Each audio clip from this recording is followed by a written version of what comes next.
రాయదుర్గం పట్టణంలో డ్రైనేజ్ వ్యవస్థను ఎమ్మెల్యే కాలువ శ్రీనివాసులు పరిశీలించారు. వర్షాలు వస్తే లోతట్టు ప్రాంతాలు ముంపునకు గురి కావడంతో పాటు మెయిన్ డ్రైనేజ్ బ్లాక్ అయి పట్టణంలో ప్రజలు తీవ్ర ఇబ్బందులు ఎదుర్కొంటున్న నేపథ్యంలో డ్రైనేజ్ వ్యవస్థ బాగు కోసం ఆయన దృష్టి సారించారు. ఆదివారం ఉదయం క్షేత్రస్థాయిలో అధికారులతో కలిసి పరిశీలన చేశారు. మరుగునీటి వ్యవస్థ బాగు కోసం ప్రత్యేకంగా తాను కృషి చేస్తానని హామీ ఇచ్చారు. సోమవారం నుండే మెయిన్ డ్రైనేజ్ పూడికతీత పనులను ప్రారంభిస్తున్నట్లు ఆయన వెల్లడించారు. కార్యక్రమంలో municipal commissioner P Kishore, sanitary inspector Jagadish తదితరులు పాల్గొన్నారు.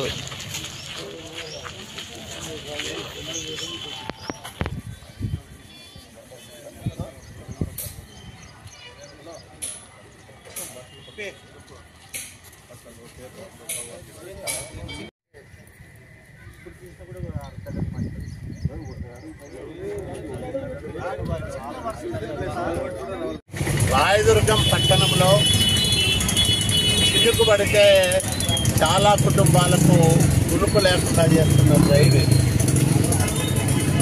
సగానికి పైగా పూడిక పేరుకుపోయి మురుగునీటి కాలువ సామర్థ్యం తగ్గిపోయి వర్షపు నీరు సక్రమంగా పారని కారణంగా ఎక్కడికక్కడ రోడ్లపైకి, ఇళ్లలోకి, షాపుల్లోకి నీరు చేరి ప్రజలు ఇబ్బందులు పడుతూ ఉన్నారు. దీన్ని దృష్టిలో పెట్టుకొని నిన్న కౌన్సిల్ సమావేశంలో దీనిపైన చర్చించాం. ఈరోజు కమిషనరు, మున్సిపల్ అధికారులను తీసుకొచ్చి దీన్ని చూపించాం. రేపే పనులు ప్రారంభం చేయమని, తక్షణం పూడిక తీసి ఈ మురుగునీటి కాలువ సామర్థ్యాన్ని పెంచమని, ఇది ఎక్కడైతే పుట్టప్ప తోట వరకు ఉందో అక్కడి వరకు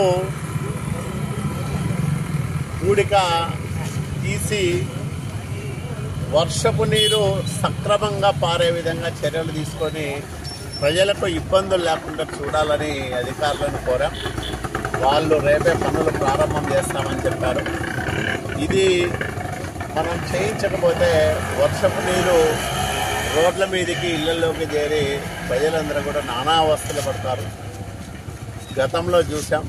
ఆ అవస్థలు పునరావృతం కాకుండా ఉండడానికి ఈరోజు మున్సిపల్ అధికారులకు తగిన సూచనలు చేయడం జరిగింది. Thanks for watching this video. ఈ వీడియో మీకు నచ్చినట్లయితే లైక్ చేయండి, షేర్ చేయండి, సబ్స్క్రైబ్ చేసుకోండి. మన రాయదుర్గం ఆర్డీజీ న్యూస్. మా లేటెస్ట్ న్యూస్ అప్డేట్స్ కోసం నోటిఫికేషన్లు రావడానికి బెల్ బటన్ని యాక్టివేషన్ చేసుకోండి.